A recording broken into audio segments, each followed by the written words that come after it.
Salam sejahtera, saudara yang kekasih di dalam nama Tuhan Yesus Kristus. Kembali kita bertemu dalam dimensi iman Kristiani. Dan kali ini kita akan memikirkan satu tema, lebih baik. Yang jadi persoalan tentunya, lebih baik dari apa? Dan yang lebih baik itu apa?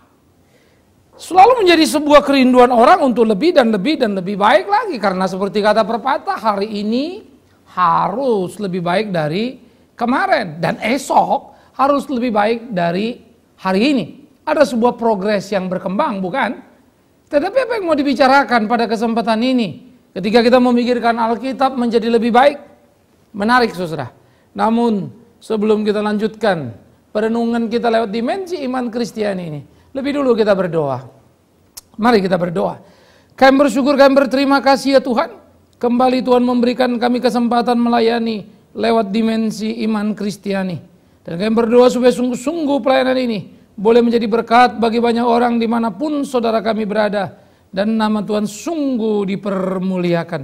Di dalam nama Tuhan Yesus Kristus Tuhan kami. Kami berdoa, kami bersyukur pada Bapa dalam sorga. Terpujilah Tuhan, kekal selama-lamanya. Amin. Saudaraku yang kekasih di dalam nama Tuhan Yesus Kristus, kitab Injil Matius pasal yang ke-5. Ayat 17 sampai ayat yang ke-20. Demikian firman Tuhan. Matius 5, 17 sampai 20.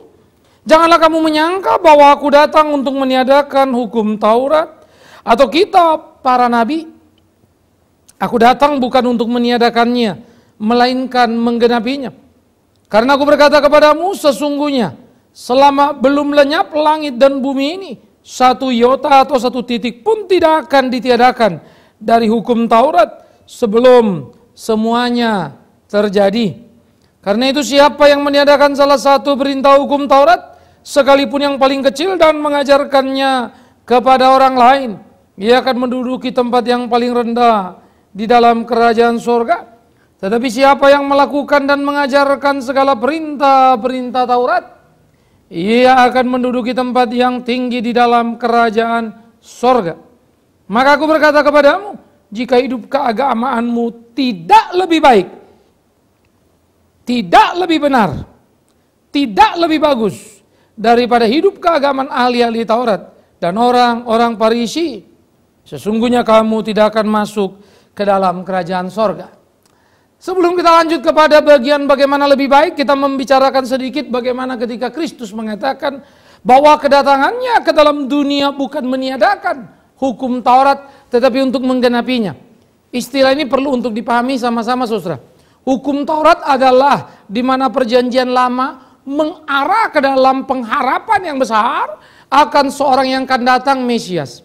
Dan di dalam pengharapan itu terhadap Mesias yang akan menebus dosa, ada domba yang dipotong, darah yang tertumpah, ada sunat yang harus dilakukan, dan seterusnya. Tetapi kemudian dalam Taurat itu bercampur aduk dengan hukum yang juga dibuat oleh para ahli-ahli Taurat di zaman itu, sehingga mereka mengumpulkannya menjadi Talmud, saudara. Nah, pada waktu Yesus datang semua digenapi di dalam kematian Kristus di atas kayu salib. Nggak ada yang boleh merubahkan ya. Tetapi dia berkata, kalau engkau mendengar mata ganti mata, gigi ganti gigi, aku berkata kepadamu, apabila orang menampar pipi kananmu, berikan yang kiri. Loh, kok dia rubah? No. Tuhan Yesus tidak merubah, tetapi justru menggenapi kata ganti mata, gigi ganti gigi ditanggung oleh dia atas kayu salib. Maka engkau yang percaya pada dia, engkau yang mengerti dan mengenal dia, engkau yang menaklukkan dirimu kepada Yesus Kristus, tidak boleh lagi membalas karena dia sudah menanggungnya di atas kayu salib. Sebaliknya, tamparan pada pipi kananmu, berikan yang kiri. Pengajaran terhadap hakikat kebenaran yang seharusnya kita miliki. Darah yang ditumpahkan, darah domba, tidak lagi diperlukan karena sudah digenapi dalam darah Kristus. Dan kitab Ibrani berkata, engkau sudah ditebus bukan dengan darah lembu, tetapi oleh darah Yesus Kristus itu. Sehingga perjanjian lama yang menyimbolkan darah sebagai jiwa karena bentuk ekspresi daripada korban, di dalam perjanjian baru bukan lagi. Hal-hal yang najis, Tuhan bilang, bukan apa yang masuk ke dalam mulut, makan dan minum, tetapi yang keluar dari perutmu. Karena seluruh kutuk karena kenajisan di dalam perjanjian lama Taurat ditanggungnya dalam salib. Lalu dia yang mengatakan mengajarkan Allah itu tentang sunat pada anak-anak usia 8 hari sebagai ikatan perjanjian. Kita selalu bilang orang dibaptis, dia harus mengerti. Umur 8 hari masuk dalam perjanjian dengan Allah dan perintah Allah kepada Abraham. Anak umur 8 hari ngerti apa? Janji anugerah Allah mendahului seluruh logika pikir kita. Dan kemudian Paulus berkata kepada Kolosi, seperti dulu kamu disunat, begitulah kamu sekarang dibaptis di dalam kematiannya. Jadi Paulus memparalelkan antara kemudian penggenapan sunat ke dalam baptisan. Itu Kolose pasal 2 ayat 10 sampai 12 bisa kita lihat di sana. Artinya apalagi Alkitab membicarakan banyak aspek prinsip dan kebenaran. Bagaimana penggenapan itu terjadi? Sayangnya banyak orang tidak belajar dan menimbulkan kebingungan yang tidak perlu. Sehingga ada orang ekstrim bilang hukum Taurat tidak berlaku lagi. Dia tidak mengerti pengertian tidak laku lagi. Yesus berkata aku menggenapi. Jadi berlaku tetapi digenapi. Darah domba dalam darahnya. Sunat dalam baptisan. Makanan haram dalam tumpah sumpah serapah. Dan seterusnya. Sekarang kita perlu memperhatikan. Maka itu sebab dikatakan mengurangi kebenaran hukum Taurat akan menjadi kemarahan Tuhan. Di dalam Matius yang berikut pasal 22. Ya, dia mengatakan di dalam ayat-ayat terakhir 40-an. Bahwa hukum Taurat dan kitab para nabi itu cuma 2 saja. Kasihilah Tuhan Allahmu dengan segenap hatimu, jiwamu dan akal budimu. Dan kasihilah sesamamu manusia seperti dirimu sendiri. Nah oleh karena itu bagaimana kita menjalani hari-hari kita. Melakukan apa yang menjadi hukum Taurat di dalam konstelasi hukum yang ditetapkannya tentang kasih vertikal terhadap dia, horizontal terhadap sesama. Mana mungkin engkau mengabaikannya? Karena itu kadang-kadang saya pikir ya, banyak sekali orang khotbah bicara Taurat begini dan begitu, tetapi sebetulnya dia tidak mengerti apa yang dibicarakan karena tidak mempelajarinya secara tuntas. Mencomot ayat 1. Padahal waktu itu Paulus sedang berdebat dengan orang-orang di zamannya yang kemudian mau mengatakan Injil menjadi hanya berguna kalau ada Taurat. Itu sebab Paulus berkata, tidak bisa begitu. Bukan hukum Taurat berguna, tetapi Injil yang dia maksudkan tidak ada dengan hukum Taurat. Darah yang ditumpahkan, ini yang dilakukan, bisa menebus dosa. Tetapi Kristus, itulah yang menjadi penting. Itu yang dibicarakan oleh Paulus. Jadi kita membaca salah lalu bilang hukum Taurat tidak penting. Padahal Yesus bilang, jangan coba-coba kurangi. Nah, oleh karena itu saudara, apa yang dikatakan Tuhan lebih baik akan menjadi pemikiran kita dengan latar belakang tadi. Yang dikatakannya aku berkata padamu, kalau hidup keagamaanmu tidak lebih baik, tidak lebih benar. Dari siapa? Ahli Taurat. Maka kamu tidak akan masuk kerajaan sorga. Mari kita pikirkan aspek yang pertama. Ahli Taurat. Ahli Taurat adalah orang-orang yang sangat unggul dan luar biasa di dalam ritual. Dan mereka membuktikan kelasnya. Ahli Taurat adalah orang yang bisa berdoa berjam-jam. Ahli Taurat adalah orang yang bisa membaca Alkitab berjam-jam. Ahli Taurat adalah orang yang bisa berbakti berjam-jam. Ya kan? Sangat luar biasa mereka. Bagaimana melakukan penggalian, pembelajaran terhadap perjanjian lama. Nah kalau kau tidak lebih baik kan celaka. Coba mulai berpikir baik-baik. Mempelajari perjanjian lama mereka begitu serius dan begitu hebatnya. Saya seringkali dengar kalau orang diajak belajar, orang diajak PA dia bilang begini. Udahlah Pak, jangan belajar, jangan PA-PA begitu. Nanti kita jadi kayak orang Parisi, nanti jadi kayak ahli Taurat. Kadang-kadang saya bingung juga ngeliat orang Kristen.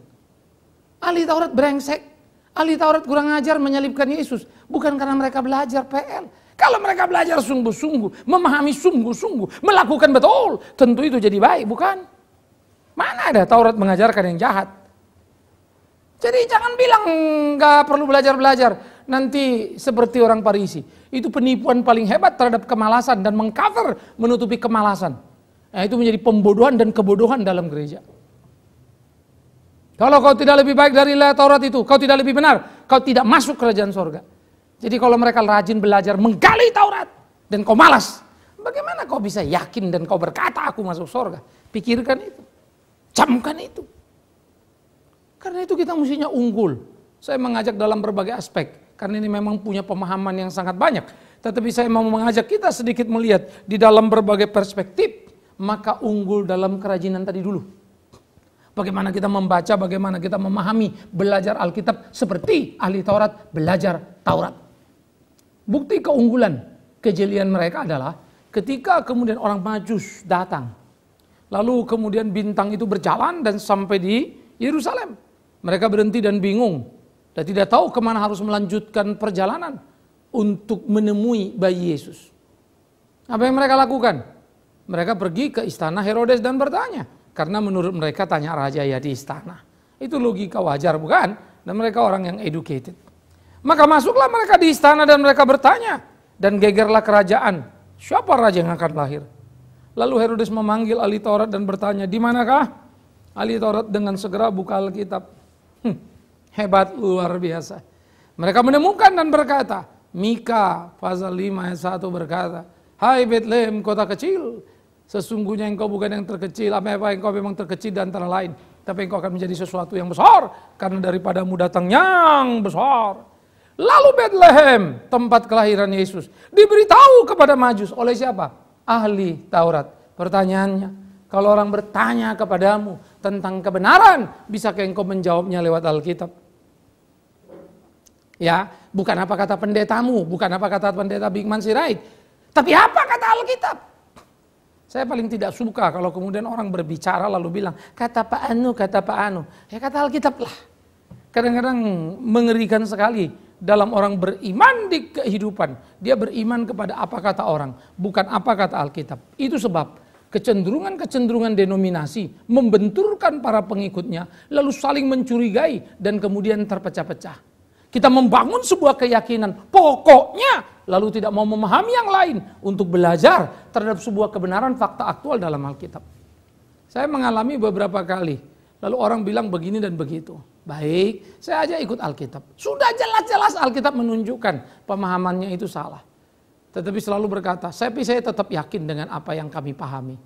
Kadang-kadang saya ironis juga. Sebetulnya yang lagi kau dengarkan, kita lagi bicara kebenaran, atau tentang pendapat dua orang, kau dan aku. Kalau pendapatmu dan pendapatku, ya susah kita bertemu sampai kapanpun. Tapi kalau kebenaran Alkitab kau tidak rela tunduk, kan lucu sekali. Tapi itulah faktanya. Jadi apakah kita lebih baik dari ahli-ahli Taurat? Enggak juga. Cuma memang kita sombong dan kita pikir kita hebat. Kita bukan Farisi, kita bukan ahli Taurat. Padahal kelakuan kita lebih parah. Karena ngerti Alkitab saja tidak. Tapi rasanya sombong luar biasa. Ya kalau Farisi masih oke. Ahli Taurat masih oke, mereka ngerti perjanjian lama. Kalau sombong, ada modalnya.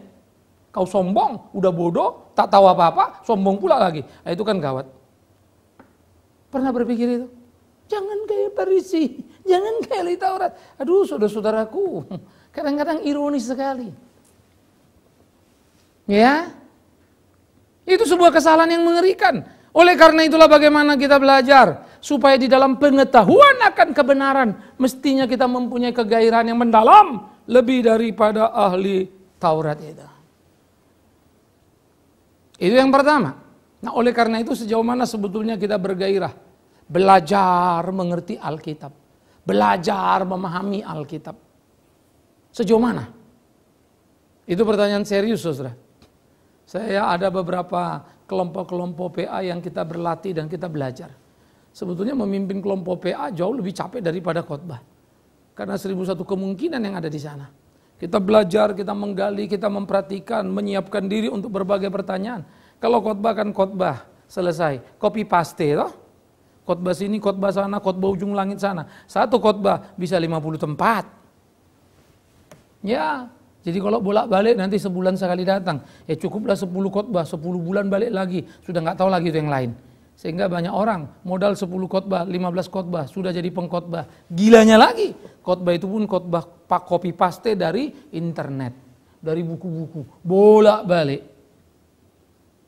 Tapi kalau ditanya A, ditanya B, muncul jawaban. Jawaban makin dijawab makin kacau kelihatan. Bingung umat itu. Kok dia jawab gini, kok dia jawab gitu. Dan ironisnya jawaban itu salah karena tidak belajar. Dan umat pun tidak mau belajar. Apa kata pendeta, apa kata pengkhotbah, amenlah semuanya. Lalu ngotot-ngototlah merasa sudah tahu dan sudah benar, tapi tidak belajar yang sesungguhnya. Saudara, kalau kita tidak lebih baik, tidak lebih benar hidup kita dari ahli Taurat itu, di dalam kegairahan belajar mereka, kegairahan mengerti mereka. Bagaimana? Engkau terlalu hebat dan menepuk dada berkata, kami selamat. Oh, ahli Taurat kan karena perbuatan baik, Pak. Kalau kita kan lain karena anugerah Tuhan. Saya akan membalik kalimat itu. Bagaimana aku lihat anugerah Tuhan dalam hidupmu? Hidupmu, kelakuanmu malas begitu. Orang yang hidup dan dihidupi anugerah Tuhan pasti punya kerajinan dan kesungguhan yang luar biasa. Malas-malas itu malah mencurigakan. Saudara-saudara yang dikasihi oleh Tuhan Yesus Kristus, seharusnya itulah yang kita pahami dalam kehidupan kita. Bagaimana kita melakoni hari-hari kita. Itulah yang harusnya kita pahami. Bagaimana kita menjalani kehidupan kita. Sehingga sungguh-sungguh kita menjadi orang-orang yang kuat dan tangguh dalam kehidupan keseharian kita. Menarik bukan? Camkan itu, pikirkan itu. Lakoni itu, nikmati itu. Dan itu hidup benar bersama dengan Tuhan. Bukankah Alkitab juga berkata dalam Mazmur, orang yang cinta Tuhan itu selalu merenungkan kebenaran Taurat itu apa? Siang malam, continue. Tetapi juga konsisten. Nah, saudara continue nggak mau merenungkan itu? Itu sebab saya paling tidak setuju sebetulnya melihat buku-buku kumpulan janji-janji Tuhan. Lalu kumpulkan di situ. Saya suka kata aja orang pikir. Kalau kumpulan janji Tuhan, carilah kamu dapat, ketuklah pintu dibuka, mintalah kamu dapat. Kamu masukkan dalam kumpulan janji Tuhan. Tapi yang lainnya, di Yakobus bilang mungkin kau sudah minta, tetapi Tuhan tidak beri karena kau memintanya memuaskan hawa nafsumu. Kenapa tidak kau masukkan di situ? Alasannya gampang ya, salah cetak itu. Tidak positif, negatif. Bagi saya ini kejahatan, saudara. Hei yang letih lesu dan berbeban berat, mari datang padaku, aku memberi kelegaan padamu. Betul itu. Tapi jangan kutip cuman itu. Kenapa kau tidak kutip? Kau yang percaya aku, ikut aku, sangkal dirimu, pikul salibmu. Kenapa enggak kutip itu? Kamu diberi hidup yang berkelimpahan, yang percaya kepada Tuhan. Bagus, itu ada di dalam Yohanes. Dia beri kita hidup yang berkelimpahan. Tetapi kenapa enggak catat yang lain lagi? Apa yang dikatakan Paulus dalam Filipi?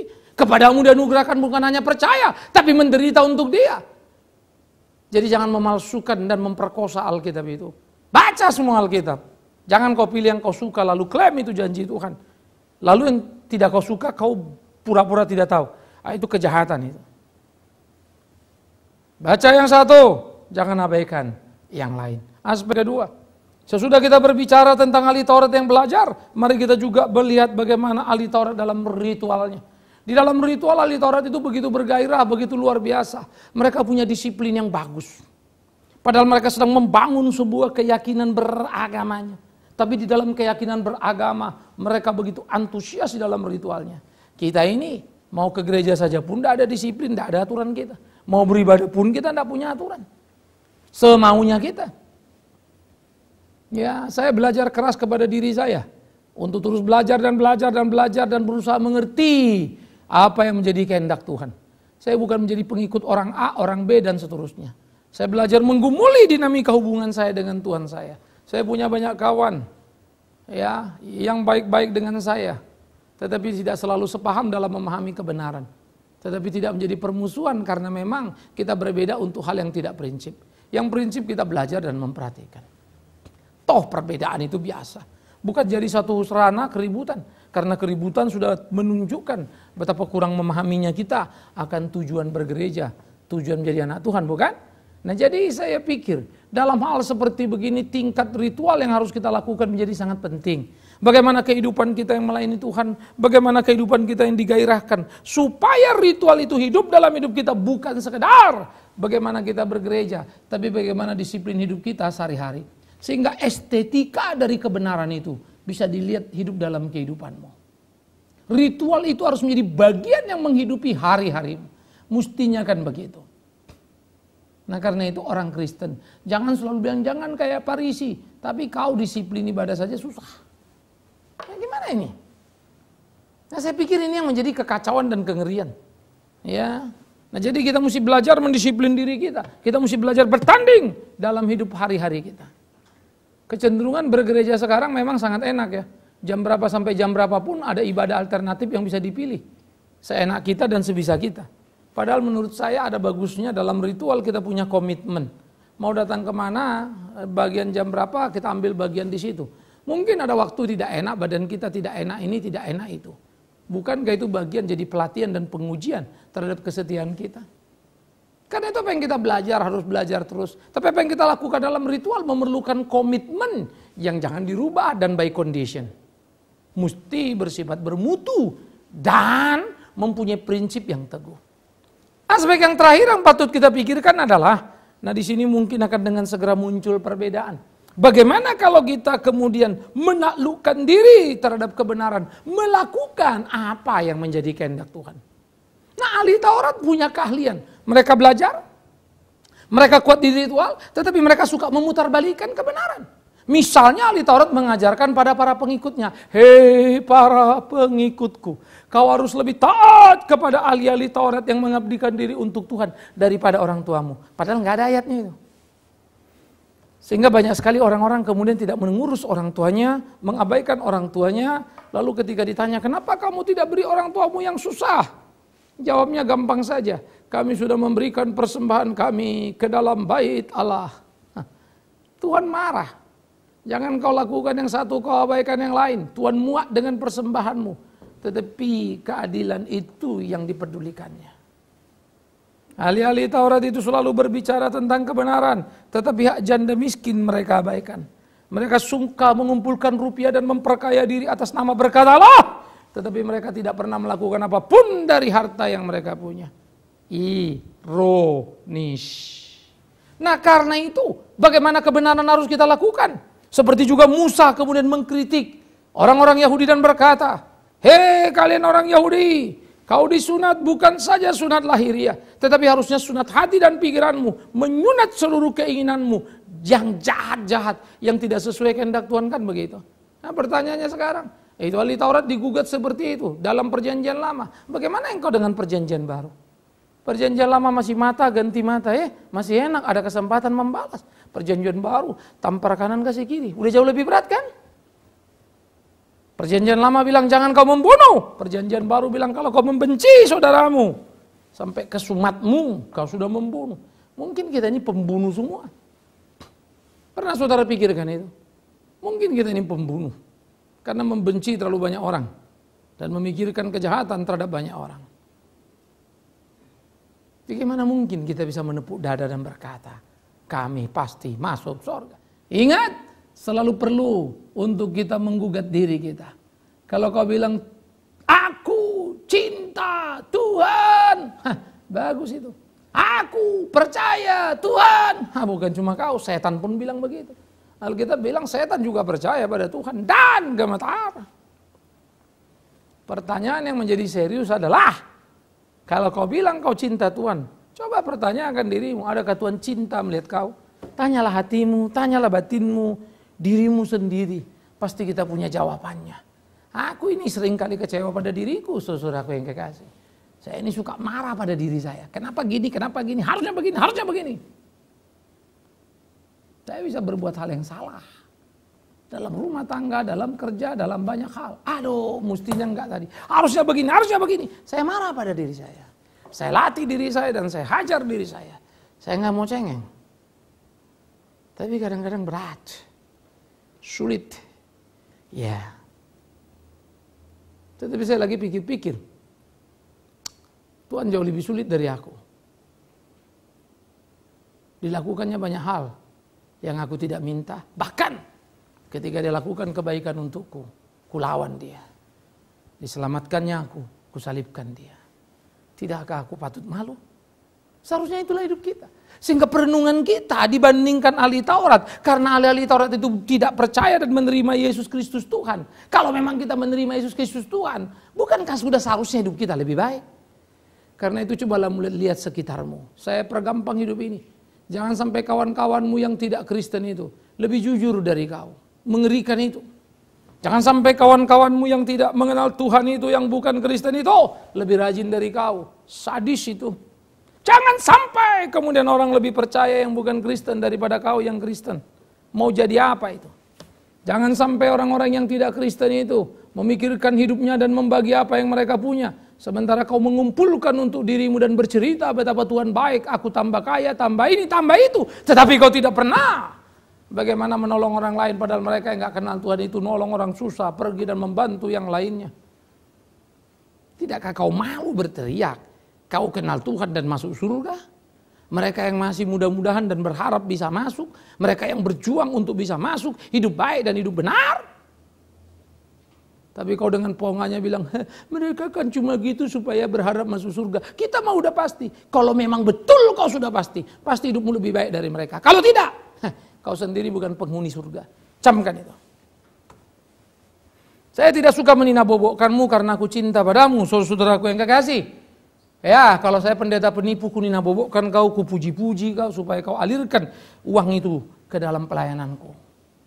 Supaya kau puji aku dan aku dapat untung darimu. Tapi pantang bagi saya untuk mengobral kebenaran. Kebenaran adalah kebenaran, harus kunyatakan sekalipun itu menggelisahkan dan tidak mengenakan. Itu kehidupan. Karena Tuhan akan menggugatku dan berkata, apakah hidupku lebih baik dari ahli Taurat itu? Itu sebab aku bertanding di situ. Dan aku mengajakmu saudara. Dimanapun saudara berada, cobalah pikirkan, camkan. Bagaimana kita bertanding bersama-sama dalam hidup keimanan kita. Melakukan kehendak Tuhan itu. Supaya hidup kita sungguh menjadi hidup yang berguna. Mempunyai kekuatan yang luar biasa.